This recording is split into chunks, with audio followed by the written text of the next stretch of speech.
Hello everyone. গরম তো আস্তে আস্তে পড়ে যাচ্ছে। তো এই গরমকালে পাঁচমিশালি একটা সবজি খেতে খারাপ লাগে না, তাও যদি একটু বড়ি দিয়ে একটু নিরামিষ সবজি হয়। তো আজকে আমি তোমাদের জন্য একটা খুব সিম্পল রেসিপি, কিন্তু বেশ ভালো লাগার মতন আমাদের মা ঠাকুমারা বানাতেন, সেরকম ধরনেরই একটা রেসিপি নিয়ে চলে এসেছি। তার জন্য লাগছেই, দেখতেই পাচ্ছ, সব রকমের সবজি আমি নিয়ে নিয়েছি। সজনে ডাঁটা, বেগুন, কাঁচকলা, পেঁপে, এখানে আছে বেশ খানিকটা পটল, একটা বড় সাইজের আলু, আর তার সঙ্গে একটু বড়ি, আর এখানে আছে সর্ষে পোস্ত বাটা। চলো এবার রান্নাটা শুরু করে নিই। দেখতেই পাচ্ছ, কড়াইতে বেশ খানিকটা তেল গরম করতে দিয়েছি। প্রথমেই বড়িগুলোকে তো ভাজতে হবে না, তাই জন্য তেলটা গরম হলে বড়িটা আগে ভেজে নেবো। এই রান্নাটা যতটা কম তেলে করা সম্ভব সেটাই করব, কারণ গরমকাল মানেই তো একটু স্পাইসি জিনিসটা আমরা অ্যাভয়েড করি, আর খুব অয়েলি জিনিসটাও শরীরের পক্ষে ভালো না।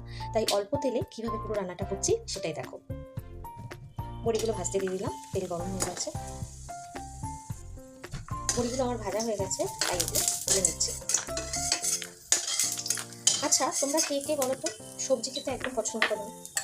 আমিও জানো তো, সবজি খাওয়াটা খুব একটা ভালোবাসি, কিন্তু এখন হয়েছে কি, মানে বিশেষ করে মা হয়ে যাওয়ার পর থেকে সবজির তো একটা গুণাগুণ আছেই, আমরা সবাই জানি যে সব রকম সবজি পেলে শরীরটাও ভালো থাকে। আর আমি ওই সবসময় এক রকমের যে ঝোল বা মিক্সের যে নর্মাল যেগুলো রান্নাগুলো হয় সেগুলো আমি খেতে পছন্দ করতাম না। তখনই মনে হতো যে একটু অন্যরকমভাবে কী করে রান্না করলে আমার নিজেরও ভালো লাগবে, আর বাচ্চারা যারা আছে, যারা এইরকম ধরনের সবজি খেতে একদম পছন্দ করে না, তাদেরও কীভাবে খাওয়া যায়। দেখো, এই রেসিপিটা তো অনেক পুরোনো দিনের রেসিপি, কিন্তু এরমভাবে রান্না করে দিলে তুমি দেখবে বাচ্চারাও খুব খুশি হয়ে খেয়ে নেবে, কারণ এরকম রেসিপির স্বাদ আমরা সচরাচর পাই না। প্রথমে দেখতে পাচ্ছি আমি আলু, এগুলো ভাজার সঙ্গে একটু নুন দিয়ে দিলাম, তাতে সবজিগুলো তাড়াতাড়ি ভাজাও হয়ে যাবে আর বেশি তেলটাও টানবে না। এখন আমি গ্যাসটাকে একদম সিম করে একটু সবজিগুলো ঢেকে দেবো।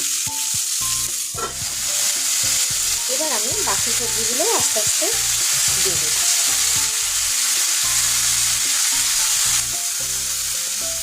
এবার আমি আস্তে আস্তে একটু নুন আর একটু দিলাম, এবার হলুদ দেবো।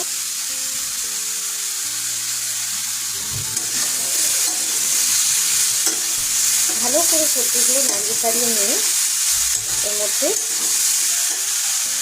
টমেটোটাকে এরকম করে হাতেই ম্যাশ করে দিলাম, যাতে একটা টক টক ব্যাপারও আসে।